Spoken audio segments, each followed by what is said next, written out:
अब आते हैं दिल्ली में। अभी चुनाव की बाकी पार्टियों ने घोषणा की नहीं।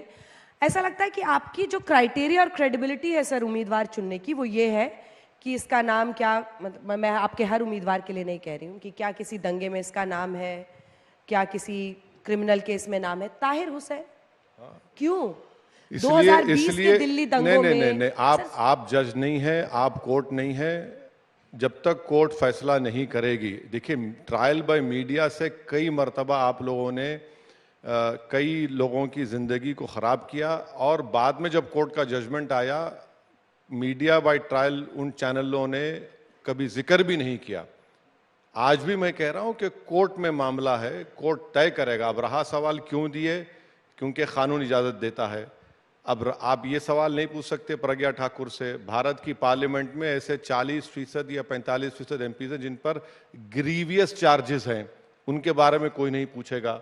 ग्रीवियस चार्जेस हैं किडनैपिंग से लेकर रेप तक, और जीत जाते हैं। साध्वी प्रज्ञा ठाकुर पर मैंने खुद पीएम से सवाल पूछा था, आंख में आंख डाल के पूछा था। अब आपसे आंख में आंख डाल के पूछ रही हूं कि जिस ताहिर हुसैन को दिल्ली 2020 के दंगों में दिल्ली की एक अदालत ने, अभी तक अभी मामला कोर्ट में चल रहा है, अदालत ने कुछ नहीं, एन एक्टिव राइटर कहा। नहीं छोड़ दीजिए वो। आईबी अधिकारी अंकित शर्मा की हत्या का जिन पर आरोप है, मगर आपने नरेंद्र मोदी की, आपको ऐसा क्या नायाब हीरा दिख रहा है सर, ये समझाइए ना। नहीं, मेरे को एक बात अच्छी दिखी कि आपने नरेंद्र मोदी की आंख में आंख डाल दिया। हाँ बिल्कुल, और आप सलामत हैं, बहुत बहुत शुक्रिया।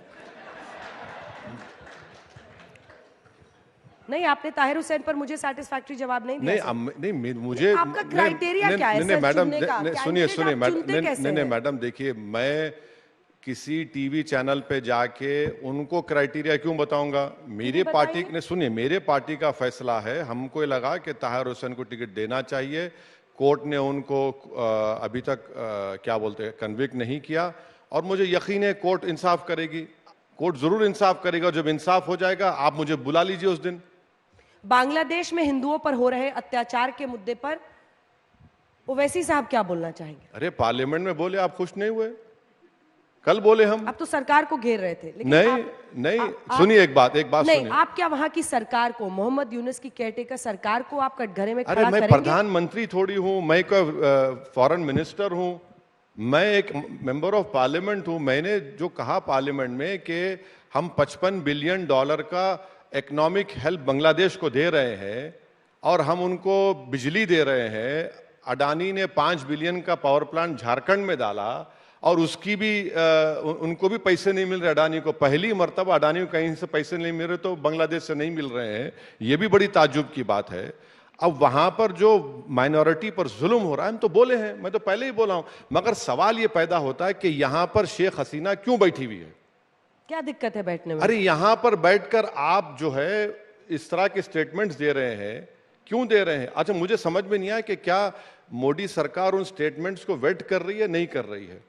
मगर बांग्लादेश के माइनॉरिटीज पर उनको कंट्रोल करना चाहिए, और खुद मिनिस्टर फॉर एक्सटर्नल अफेयर्स जवाब दिया कि फॉरेन सेक्रेटरी